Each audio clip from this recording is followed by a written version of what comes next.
Ladies and gentlemen, hello and welcome to the channel, and we've got some awesome information here about balancing the firepower in Helldivers 2. Now, the devs go into detail here on what they're doing to weapons, what the balance philosophy is. This is really cool, so let's just get stuck into this because there's a lot to cover in this video. Balancing the firepower in Helldivers 2. We recently released a patch containing our first round of balance changes to Helldivers 2, and our head of product testing has some valuable insight into our philosophies and practices when it comes to balancing. Hello everyone, my name is Patrick Lasota, sorry Patrick. I was the designer on the first Helldivers, and I am currently head of product testing at Arrowhead. A bit of a grandiose title, but what it means in this context is that I'm responsible for how Arrowhead listens to feedback and balances its games. I'd like to talk about the changes we made in this patch and why. Now, you guys know I love this. Anything that gives us context behind patches and changes in games is awesome, and I love this stuff, so let's break it down. Primary weapons. First, I'd like to speak to the general power of primary weapons. Many have commented that they aren't powerful enough and are unable to deal with all the enemies, either by the amount of ammunition required or their raw DPS. This is very much intentional. You need to rely on your stratagems and the stratagems of your team to deal with all the enemies effectively, either by eagle airstrikes, orbitals, support weapons, or turrets. Some of your loadout / team should be tailoring their loadout to killing the weaker stuff more efficiently. This doesn't mean that your primary weapon shouldn't feel good to use, but please understand that it is primary only in the sense that it is something you always spawn with. So some good context there. Your primary weapon isn't the weapon for killing everything. It's just the weapon that you get when you spawn in. And it might be, you know, you take a shotgun, so it's better for closer range. You might take a rifle or even a sniper, so it's better for longer range. And that's kind of it. But the interesting point there is the idea about loadouts supplementing each other. Now, when we look at the meta of Helldivers, yeah, we've seen obviously the Railgun and the shield backpack just basically being what everybody was running. But I think what the ideal balance for the game will be is if, yeah, you've got somebody maybe with the autocannon in your squad, so they've got that long range sort of AoE support. But yeah, you might also have someone with a railgun, and it's their job to take out the higher armored targets. And maybe you've got someone with a flamethrower, and it's their job to kill everything at close range. That's probably what we're ultimately going to see, or maybe that's just what the devs want to see happen. It's going to be interesting to follow it either way. So let's talk about some of the specific weapons. So the SG-225 Breaker. This was the most OP primary weapon in the game. The Breaker was quickly pinned down as the meta weapon, vastly overperforming other weapons and being the best choice for all Helldivers, at least if YouTube is to be believed. Helldiver veterans will remember the Breaker from the first game and how powerful it was, something we have made an effort to mimic in this game as well. When we looked at the Breaker and the data we have on its usage, it painted a picture of a well-liked weapon that was great at killing chaff and generally had a few more kills than other weapons. It was, however, not necessarily better at making you succeed in a mission, and no real damage nerfs were warranted. The calculated total damage per magazine was quite high compared to other weapons, however, and something that could be reined in, while reinforcing the intended fantasy. The fantasy of the Breaker is a powerful automatic shotgun that bucks wildly as you hose down targets in front of you. It should be deadly up close with high DPS, and its major drawback should be ammunition management and pacing your fire so you not to overshoot a target.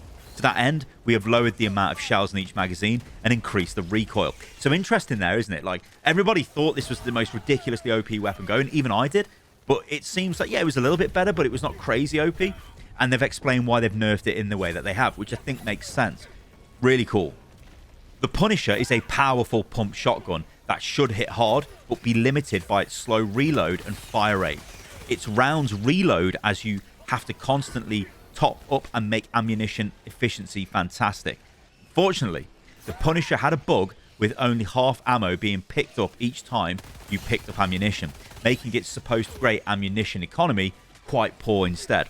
It also had a weak impact when firing on enemies, often requiring multiple shots at shorter ranges. To bring it more in line with its intended fantasy, we increased the damage per shotgun pellet, the stagger amount, and the total amount of ammunition you can carry. We hope this will make it feel more punchy, as even if you don't kill a hunter with the first shot, you will most likely stagger it, giving you time for a follow-up.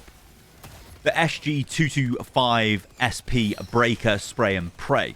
The Breaker S&P was intended to be an even wilder, more point-and-destroy version of the regular Breaker, something where pacing yourself would be even harder. A shotgun that requires you to get closer, but in comparison have higher damage potential once up close. As many players commented, it was mostly good for tickling anything larger than the Scavenger. To bring it closer to the fantasy, we increased its armor penetration, increased its rate of fire from 300 RPM to 330, and increased the amount of shotgun pellets in each shot from 12 to 16. To compensate for this, the additional firepower we regained in the magazine capacity from 32 to 26 as to not make it outshine the regular Breaker too much in the ammunition economy department. Railgun. So this is what everybody has been talking about. But this is the thinking behind the Railgun. One of the current meta weapons enforced by its convenience and efficiency, the Railgun is really intended to be a high-powered anti-tank sniper rifle, requiring both timing with the unsafe fire mode and accuracy with where you hit the enemy. It was vastly overperforming in how safe it was to use and how convenient it was, not requiring a backpack or assistance to be effective and not requiring risk to take out even larger armored targets. To that end, we have changed it so that safe mode is capable of penetrating medium armor, such as the automaton scout walkers, but not more heavily armored enemies like chargers and bile titans. For those targets, you must now run it in unsafe mode and overcharge it. In addition, we reined in the Railgun's ability to damage massive body parts, meaning to get any real efficiency out of it, you must score hits on heads and other weak points. We are aware it rose to prominence as part of other anti-tank weapons not being as convenient or efficient in comparison. We are monitoring the situation closely and will adjust more based on how this change plays out. So there you have it, ladies and gentlemen. If you want to take out a Bile Titan or a Hulk or a tank, you're going to need to fire the Railgun in its absolutely ridiculous unsafe mode. I guess actually with tanks you can hit them in the sort of the vents on the back, probably in the standard fire. But the point here is you're going to need to overcharge, so there's going to be more risk with using this weapon now, which I think makes sense. But yeah, the big takeaway here is normal Railgun is only going to breach medium armor. It will do nothing to heavy armor. You're going to have to overcharge and use it in the reckless mode to do damage to heavily armored targets from now on. Flamethrower. This is a weapon that's been buffed, so this is what they say.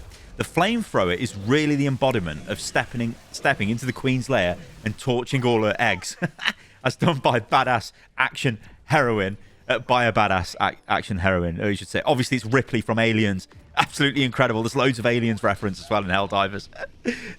What nuke them from orbit is the only way to be sure. I don't think it's called that entirely, the achievement. But I think it's called the only way to be sure. But it's like use a ton of stratagems in the same location. Like your whole team have to fire like a load of orbital stratagems down or something. Yeah, but there's a load of Aliens references. Anyway, it should be powerful up close and an inconvenience to enemies that are lit on fire or want to walk through the fire and flames. And as many have commented, the Flamer, I almost said farmer, the Flamer has felt a little too anemic, not outputting damage at a rate that is warranted by a weapon with shorter range and larger volatility, such as the Flamethrower. We've increased the Flamethrower's direct damage to be able to barbecue enemies that get close much faster. Please enjoy your Terminated barbecue device responsibly, as this also makes it even more volatile for any Helldivers caught in the stream. Now, I'm all for this because I want to go and burn some bugs, so I can't wait to try this. I think it's going to be sick. So what about the laser cannon? This has also received a big buff. Our original intent was that the laser cannon has the role of a machine gun, but with theoretically infinite ammunition. However, many players were somewhat disappointed by this role, expecting more armor penetration from the large drilling beam that it looks like, especially when looking at the orbital laser that can drill down and kill even the heaviest targets given enough time. Here, we have decided to side with the community and shift the laser cannon more towards the players' expectations and their fantasy. The laser cannon has gained additional damage versus massive body parts, increased armor penetration to make it capable of dealing with medium armor, and better ergonomics to make it easier to stay on a target. As this is quite a major change from the original intention of the weapon, please be prepared that it might change again in the future if these changes don't work out well. For now, let us know how it feels. And this might be an admission that this weapon is really OP. Again, I've not used this weapon just yet in its new form. Go and give it a go. It might be stupidly powerful, but yeah, laser cannon is now for blowing up big targets and not really as what they intended it to be, which was this thing that kind of replaced the machine gun. So yeah, it's just a big laser now. Makes more sense.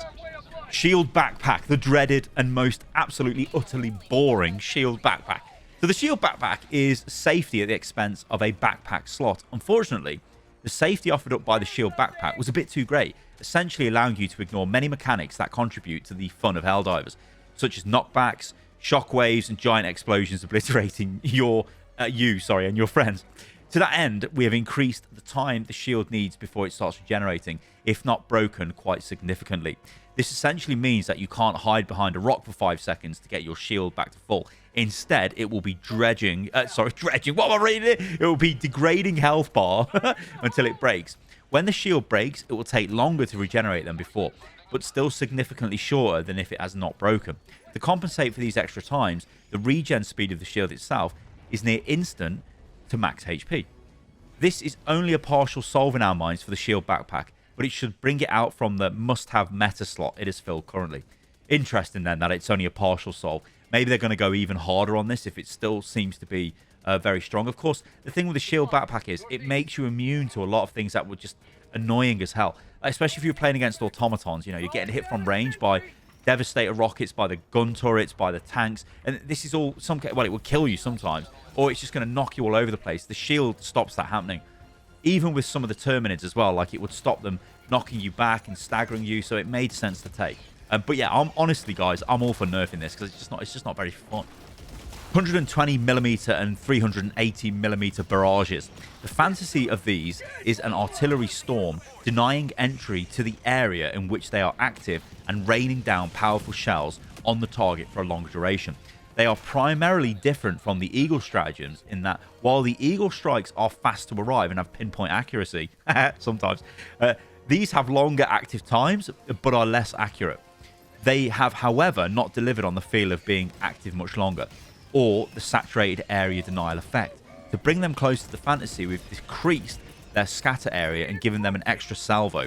They should now still solve a different problem than the Eagles, but have more value now. So this actually could be the time to start running these barrages, because if they're going to open up over a big area and keep opening up, these could be really, really good for area denial. And then finally, in closing, I hope this gives you greater insight into how we're thinking around balance and why we make the changes we have. Happy Helldiving. Okay, so this might not make too much sense putting this at the end of the video, but I'm just going to do this anyway because I think it kind of deserves its own bit. So this was actually the introduction paragraph to the post, but it actually goes over the whole thing of don't nerf, only buff, which is really cool. So I have since the game released, seen many who say don't nerf, only buff, and other similar ideas. However, as a designer, I can tell you this is not a great idea, but I understand where the sentiment comes from. All too often in the games industry, the core fantasy and what makes a weapon feel good and fun is ignored for the sake of balance. I believe players are scared of nerfs because it will ruin the fantasy of a weapon, ruin their fun. It is extra important to us to tread carefully so that we don't ruin fantasy and fun when we do nerfs. We hope you, our players, will tell us when we cross that line inadvertently. I think that's really cool, right? Really interesting. That is straight up their balanced philosophy there when it comes to buffs and nerfs and the way they're going to approach it. So, I think in conclusion, guys, this is going to be really interesting to see how this plays out. How fast will they react to these changes if some of them are like giga broken and then they are getting run as the meta all of the time and things like that. It's going to be interesting to follow this. All right, guys, let me know what you think about this in the comments below. And yeah, I'm off to go and try the laser cannon and the flamethrower. I really want to see what they're like. I'll catch you lovely lot on the next one. See you soon.